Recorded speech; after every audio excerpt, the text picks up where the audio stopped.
The world's biggest festival. A festival celebrated every year by more than 2 billion people. A festival observed in over 160 countries around the world. You know this festival as Christmas, celebrated on the 25th of December. A festival on which the United States alone spends more than $1.3 trillion every year, more than the entire GDP of Pakistan.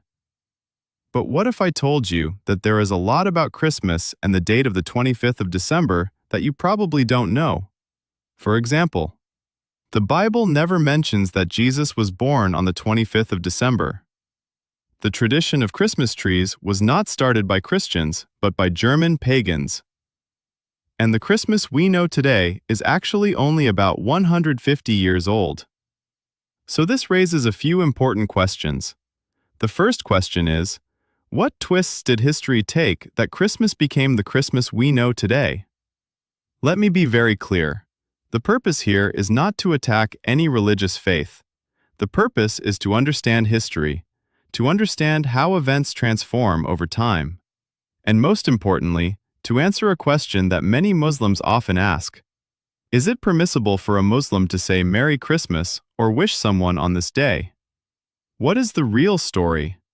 Let's understand. This story begins 2,000 years ago in Rome. December was the darkest time of the year in the Northern Hemisphere. Days were short, nights were long, and winters were extremely harsh. There was no electricity, no heating systems. Storing food was incredibly difficult. December was a test of survival. People feared, will the sun ever return? Will life begin again? Then came December 21st and 22nd, the winter solstice, the shortest day of the year. After this day, sunlight slowly begins to increase. Days grow longer. Hope returns. Across history, countless civilizations celebrated the winter solstice. The Egyptians, Persians, Greeks, Romans, Norse, and Celts. This wasn't just paganism, it was celebration of survival. The return of hope. In 217 BC, Rome rose as the most powerful empire in the world. They celebrated their favorite festival called Saturnalia. Saturn was the Roman god of agriculture, time, and harvest, and in a farming-based society, Saturn was extremely important. Saturnalia lasted one full week, from December 17th to December 25th. What happened during Saturnalia? Gift exchanges, large festivals, family gatherings, candles and home decorations. Work stopped, schools closed, courts closed. And the most interesting part, masters served their slaves. Slowly, something changed. The worship of the sun god began transforming into the worship of the Son of God. Gift exchanges, decorations, festivals, these are the same activities we associate with Christmas today. Is this a coincidence? Absolutely not. This is formation. This is transformation. A pagan sun festival gradually evolved into a religious celebration. Now the question arises, if the 25th of December is not the actual birth date of Jesus, peace be upon him, then where did this date come from? The simple answer is, we do not know the exact birth date. The Bible mentions the birth of Jesus, peace be upon him, in the Gospels of Matthew, Mark, Luke, and John, but no specific date is mentioned. Luke chapter 2 is especially important. It talks about shepherds watching their flocks at night. This detail matters. Clement of Alexandria, an early church father, 150 to 215 AD, mentioned that many dates were debated even in his time. The most commonly believed date was May 20th, not December 25th. Herbert W. Armstrong, a 20th century theologian, wrote The Plain Truth About Christmas. He argued that shepherds would not be out at night with their flocks in December in the cold climate of Judea. This suggests a summer or fall birth, not winter.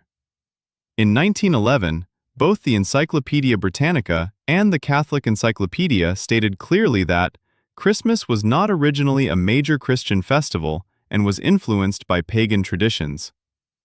Modern scholar Andrew McGowan, dean at Yale Divinity School, explains the calculation hypothesis. Early Christians believed prophets were conceived and died on the same date. They believed Jesus was conceived on March 25th, so adding 9 months leads to December 25th. Even this is just an assumption. Former Pope Benedict XVI wrote in Jesus of Nazareth that we don't even know the exact year of Jesus' birth, let alone the date. So why December 25th? Christian records acknowledge that Saturnalia existed on this date, and Christianity formally began celebrating Christmas on December 25th in 336 AD. For the first 300 years, Christmas was not celebrated. Easter was the primary festival. Two schools of thought exist.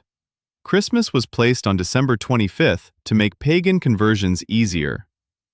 The calculation theory linking conception to March 25th.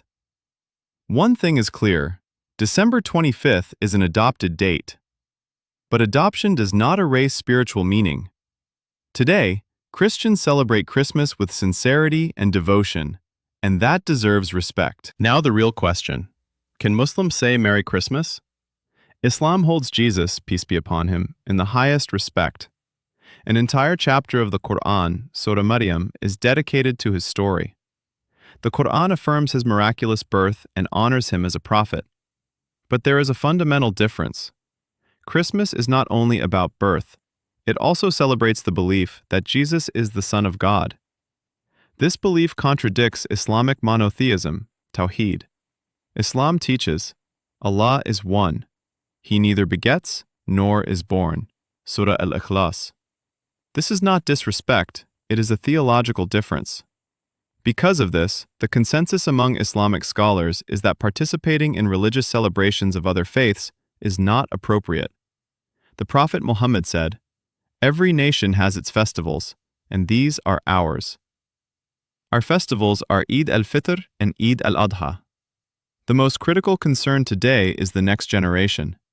Children see Christmas trees, Santa Claus, decorations, and questions arise. It is our responsibility to explain. The history, the adopted date, the pagan connections, their own Islamic identity. Share this knowledge, educate them, guide them.